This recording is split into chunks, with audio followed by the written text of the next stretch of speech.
आशा करता हूं आप सब बहुत अच्छे होंगे। मेरा नाम है सिद्धांत अग्निहोत्री। स्टडी ग्लोस पे आपका बहुत बहुत स्वागत है। तो यूक्रेन, ऐसे ट्रंप ने बोला ये अल्लाह, ये 28 पॉइंट प्लान यूक्रेन के लिए मारा है और बोला है कि बेटा इसको मानो और हम कुछ नहीं जानते। ऐसे ही 20 पॉइंट प्लान इजराइल और हमास के लिए आया था। बट ये प्लान खाली प्लान ही होती है, प्लान जो है वो फेल हो गया था इजराइल हमास, क्योंकि इजराइल ने दोबारा से बमबारी शुरू कर दी।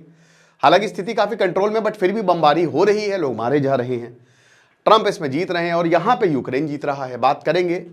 वैसे बता दूं, यूक्रेन भारत के लिए कोई बहुत फ्रेंडली नहीं है। अभी मैं एक व्लॉग देख रहा था तो वहां पे यूक्रेन में जब भारत ने एंट्री ली, भारतीयों ने, तो बहुत उनको कुछ झेलना पड़ा। तो यूक्रेन इंडिया के लिए ना बहुत फ्रेंडली नेशन नहीं है। वो हमेशा से ही उसका जो स्टैंड है वो एंटी इंडिया ही रहा है। ठीक है, तो बात यह है कि जो यूक्रेन है, अच्छा एक और बात है कि हमने अपना एक ट्रैवलिंग चैनल शुरू किया है, डिस्क्रिप्शन कमेंट बॉक्स में उसका लिंक है। ट्रैवल करता हमने सोचा कि आपको भी अवेयर करें। तो बात यह है कि रशिया के पास इस समय ताकत है और रशिया के पास इस समय यूक्रेन की टेरिटरी है। और रशिया जो है भाई, उसी को ही इन सब का लाभ मिल रहा है। अब यूक्रेन कह रहा है कि भैया हम तो बर्बाद हो जाएंगे। डोनाल्ड ट्रंप कह रहा है देखो ये पकड़ो, ये प्लान लो वरना भाड़ में जाओ। ठीक है, तो ये जो 28 पॉइंट प्लान है, इसमें यूक्रेन को बोला है कि बेटा जो भी कंसेशंस हैं वो बस तुम्हारे पास कुछ है ही नहीं। टेक्निकली अगर बात बताएं तो 1 लाख स्क्वायर किलोमीटर से ज्यादा एरिया रशिया के पास है। पूरा डोनेस्क रीजन जो है वो रशिया के पास है। तो पुतिन ने बोला है कि बिल्कुल सही बात है भाई, जाहिर सी बात उनके लिए तो जा रहा है ना कि ये तो फाइनल पीस एग्रीमेंट है। बोला कि बहुत अच्छा है कि हम तो इसी में ही चाहते हैं, हम तो चाहते हैं अमन चैन हो। तो पुतिन तो भाई इस समय नाच रहा है और जेलेंस्की कह रही है कि ये बहुत मुश्किल है हमारे लिए, one of the most difficult moments in history. हम क्या करें? प्लान क्या है कि जो भी रशिया की डिमांड्स है उसको मान लिया गया है और यूक्रेन को बोला है कि तुम सरेंडर कर दो, जो तुम्हारा पॉलिटिकल और मिलिट्री ग्राउंड है उसको छोड़ दो। तो इसमें यूक्रेन जो है वो एक बहुत ही कमजोर स्टेट बनेगा। अब क्या गारंटी है कि रशिया आगे नहीं बढ़ेगा? रशिया फिनलैंड को अटैक नहीं करेगा, रशिया पोलैंड को अटैक नहीं करेगा, इसकी कोई गारंटी नहीं है। आज अगर यूक्रेन झुकता है तो भाई ये बहुत बड़ा प्रश्न चिन्ह है। तो हो सकता है रशिया आगे भी बढ़ जाए और उसके बाद रशिया को कोई नेटो मेंबरशिप नहीं मिलेगी। ले और उछल लो बेटा, 3 साल में तुमने अपने देश को बर्बाद कर दिया, यूक्रेन ने, बता रहा हूं। और नेटो मेंबरशिप के लिए किए ना, कोई नेटो मेंबरशिप यहां पे नहीं मिलेगी। You can not trust America. आप अमेरिका के ऊपर भरोसा नहीं कर सकते। यूक्रेन की मिलिट्री स्ट्रेंथ जो है वो बहुत ही कम, लिमिट कर देंगे। यूक्रेन अपनी मिलिट्री स्ट्रेंथ बढ़ा ही नहीं पाएगा। 1990s में बता दूं कि यूक्रेन ने अपने न्यूक्लियर हथियार रशिया को दे दिए थे। जरा सा पैसा रशिया ने फेंका, यूक्रेन सौंप के आ गया था न्यूक्लियर हथियार और लगा था कि चलो हम तो ऐतिहासिक तौर पे सोवियत का हिस्सा हैं तो हमसे बदतमीजी नहीं करेगा। बट देख लीजिए, फिर इसके बाद रशिया जहां है वहीं रहेगा। टेरिटोरियल कंसेशंस टू रशिया, फिर वेस्ट टू यूक्रेन। देखो अगली बार हमला होगा तो हम आएंगे नहीं, तो वे एक सिक्योरिटी गारंटी है। ठीक है कि अगली बार जब हम हमला, मान लो अगर रशिया करता है, तुमको उल्टा टांगता है, तो हमसे उम्मीद मत करना हम आएंगे। उसके बाद रशियन सैंक्शंस को धीमे धीमे उठाना। जितने भी रशिया पे सैंक्शंस लगाए गए हैं 2014 से जो चल रहे हैं उसको खत्म करना। $100 बिलियन जो रशिया के फ्रोजन एसेट्स हैं, ठीक है, ये यूक्रेन रिकंस्ट्रक्शन के लिए यूज होगा। अब रशिया वोंट माइंड दैट। वैसे तो इससे बहुत ज्यादा पैसा लगेगा, बट फिलहाल के लिए $100 बिलियन जो है वो यहां पे दिए जाएंगे, एक तरीके से 8 लाख करोड़ के करीब, बहुत ज्यादा पैसा। और $100 बिलियन जो है वो यूरोप देगा ताकि यूक्रेन का रिकंस्ट्रक्शन हो सके। वैसे ऐसा लग रहा है हमको बाहर से कि यूक्रेन में बहुत तबाही आ गई है। अभी मैंने बताया ना, मैं ओडेसा का व्लॉग देख रहा था तो वहां तो भाई चीजें ठीक हैं, मतलब इतना नहीं है कि सभी बर्बाद हो गए। इनफैक्ट उनकी कैपिटल सिटी कीव भी ठीक है, आप ट्रैवल भी कर सकते हैं।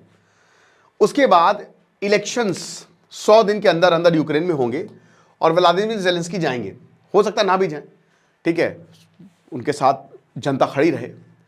तो ये बातें जो है वो बताई गई हैं। तो रशिया के पास सब कुछ है। 2014 के बाद ये रशिया की 10 साल बाद सबसे बड़ी जीत होगी और मुझे लगता है प्लानिंग बहुत पहले से चल रही है। पूरा डॉनबास रीजन, डोनेस्क, क्रीमिया, ये इनके पास ऑलरेडी है ही है और ये अब ऑफिशियली लीगली इनका हो जाएगा। उसके बाद खेरसॉन और ज़ेपोरिसिया, ये भी अब खेरसॉन, और ये बहुत ही इंपॉर्टेंट ट्रेड रूट है, सप्लाई लाइन है। यहां ज़ेपोरिसिया में इनका न्यूक्लियर पावर प्लांट है। यूक्रेन जो है वो डोनेस्क से विड्रॉ कर लेगा क्योंकि यूक्रेन के पास कोई, भाई रशिया के पास ये सारे रीजन्स हैं, यूक्रेन के पास रशिया की कोई टेरिटरी है ही नहीं। 10 किलोमीटर की टेरिटरी उनके पास है। क्या को खाड़ हो गया? बात यह है ना कि मैंने पहले भी बोला था कि दांव लगाया जाता है उस घोड़े के ऊपर जो जीत रहा हो। आपके ऊपर दांव लगाया, आपने पिच भी कि हम जीत जाएंगे, लेकिन आप जीते ही नहीं, आप हार रहे हो। आप जितने भी आप जितना मन चाहे आप सप्लाई लाइंस को मार लो, जो यूक्रेन ज़ेलेंस्की कहते हैं कि हम तो सप्लाई लाइंस को मारेंगे, हमको ये मिसाइल दे दो, वो मिसाइल दे दो, इतना पैसा दे दिया, इतने बम दे दिए, ड्रोन से हमला किया, बट उसका कोई मतलब नहीं हो रहा है दोस्तों। देखिए सिविलियंस पे कोई हमला नहीं कर रहा है, ज्यादातर हमले सिविलियंस पे नहीं हो रहे हैं, ये अच्छी बात है, क्योंकि रशिया को भी पता अगर सिविलियंस पे हमला किया तो पब्लिक हमारे खिलाफ हो जाएगी। ओके, नेटो ट्रूप्स जो हैं वो यूक्रेन में नहीं आएंगे, नेटो एक्सपेंशन ईस्टवर्ड नहीं होगा, यानी कि अमेरिका ने गारंटी दे दी अगर मान लीजिए ये प्लान माना जाता है तो यूक्रेन मिलिट्री साइज बढ़ेगी नहीं। जो भी एक्शंस हैं वॉर के दौरान उन सब पे एमनेस्टी, मतलब किसी को कोई सजा नहीं होने वाली है। फिर उसके बाद रशिया दोबारा से ग्लोबल इकोनॉमी में वापस आएगा। अब देखिए पुतिन को अगले 10-15 साल तक, यानी कि लाइफ टाइम तक, जब तक ये मरते नहीं है तब तक इनके पास सत्ता आ जाएगी अगर ये पॉसिबल हो जाता है। G8 दोबारा हो जाएगा। आपको पता है ना कि जब क्रीमिया को अनेक्स किया, पहले G8 था, बाद में G7 हो गया, रशिया को मार के भगा दिया था। लेकिन अब ऐसा नहीं है, सैंक्शंस को हटा दिया जाएगा और America Russia economic cooperation agreement, मतलब अमेरिका रशिया दोबारा टेबल पे बैठेंगे। वैसे ट्रम्प को रशिया का एजेंट भी बोला जाता है आपको बता दूं जिस तरीके से प्रो रशिया काम करते हैं। 2016 में जो इलेक्शन जीते थे उसमें भी रशिया का बहुत बड़ा हाथ था, ठीक है। तो पुतिन ने बोला है कि ये एक रशिया की जो पोजीशन है, ठीक है, उसको सुना जा रहा है। पुतिन ने बोला, पुतिन के लिए तो यही तो चाहता है पुतिन, ठीक है। यूक्रेन को कुछ नहीं मिल रहा है, नथिंग। यूक्रेन का क्या है, सबसे पहली बात युद्ध रुक जाएगा, द वॉर विल स्टॉप। उसके बाद यूरोपियन यूनियन की मेंबरशिप आप परस्यू कर सकते हैं। इससे आगे टेरिटोरियल लॉस नहीं होंगे, क्योंकि अभी जहां रशिया है वहां तो आप उनको पीछे खदेड़ोगे नहीं, पर रशिया आगे बढ़ता जाएगा। और अगर ऐसा ही रहा तो अगले 1-2-3 सालों में अगर युद्ध चलता रहा तो कीव तक भी पहुंच सकता है। हालांकि रशिया का भी ऐसा मन नहीं है। रशिया अपने ही रीजन पे जो वो क्लेम करता है, डॉनबास का पूरा रीजन, डोनेट्स्क लुहांस्क का, वो कह रहा है कि वो हमारा है, वो आगे नहीं बढ़ रहा है। वो चाहे तो बढ़ देगा, और अगर उसने चाह लिया तो और ज्यादा टेरिटोरियल लॉस होंगे यहां पे।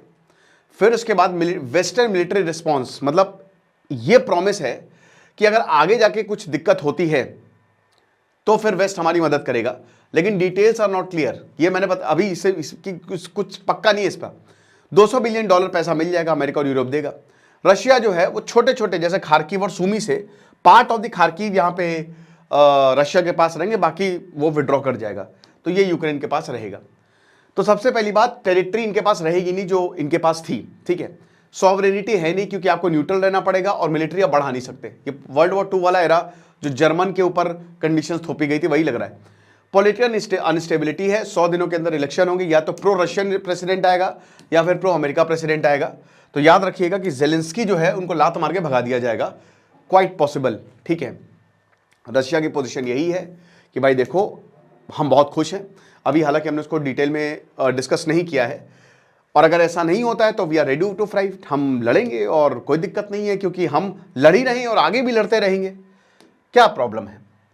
जेलेंस्की कह रहे हैं कि देखिए 28 पॉइंट है, बहुत मुश्किल है, और जेलेंस्की मुझे नहीं लगता इसको मानेंगे, शायद यूरोप, लेकिन यूरोप भी चुप है, वो भी कुछ कह नहीं रहे। नहीं तो अभी विंटर इज कमिंग, ठीक है, जाड़ा आने वाला है, और आप देख लीजिए सर्दियों में क्या हालत होती है। अल्टरनेटिव प्रपोजल्स बोला है कि हम दे सकते हैं, आप रुक तो जाइए। 28 पॉइंट में थोड़ा सा हम एक काम करते हैं ना, हो सकता है जो पहले था वैसे, बट उसमें भी यूक्रेन की हार है, तो किया कि तुमने 3-3.5 साल युद्ध, अगर तुमको स्टेटस को ही मेंटेन करना था। और उसके बाद कोई भी हम आपको टेरिटरी नहीं देने वाले। और याद रखिएगा कि यूक्रेन जो है, हम डिप्लोमेसी को रिजेक्ट नहीं कर रहे हैं, हम ये भी रशिया को मैसेज नहीं देने वाले, ठीक है। बाकी हम यूक्रेन की डिग्निटी और सॉवरेनिटी को बचाएंगे, ये बातें जो है वो बोली गई हैं, ठीक है। अब सूट को लेकर काफ़ी चर्चा होती है, बट देखिए अब हालात बहुत ज़्यादा ख़राब होते जा रहे हैं यूक्रेन के, क्योंकि यूक्रेन ईस्ट में टेरिटरी हार चुका है, लगभग ख़त्म हो चुका है, और अब ना यूरोप उसकी मदद करेगा ना अमेरिका उसकी मदद करेगा हथियार देने में, ठीक है। फिर उसके बाद रशिया की एक बड़ी पॉपुलेशन है, और अगर एनालिसिस हुआ है, प्रॉपर डिटेल्स आई हैं कि ज़्यादा दिनों तक यूक्रेन टिक नहीं पाएगा। और अब अमेरिका भी सपोर्ट कितना देगा भाई, कितना तुमको सपोर्ट देंगे, तुम प्रूव ही नहीं कर पाए अपने आप को, ठीक है। रशिया का देखिए, रशिया भी दिक्कत में, ऐसा नहीं है कि ऑयल सैंक्शंस लगा दिए गए हैं। रिलायंस ने तेल खरीदना बंद कर दिया रशिया से 21 नवंबर तक, मतलब आज ही डेट है, लास्ट डेट थी। हाइड्रोकार्बन रेवेन्यू भी इनका तेजी से घट रहा है, और प्रोलॉन्ग्ड वॉर की वजह से बजट प्रेशर भी घट रहा है। देखिए पूरी दुनिया भले ही तेल खरीद रही है, लेकिन अगर सैंक्शंस लगेंगे तो फिर रशिया को भी लॉस होगा, रशिया को भी दिक्कत है।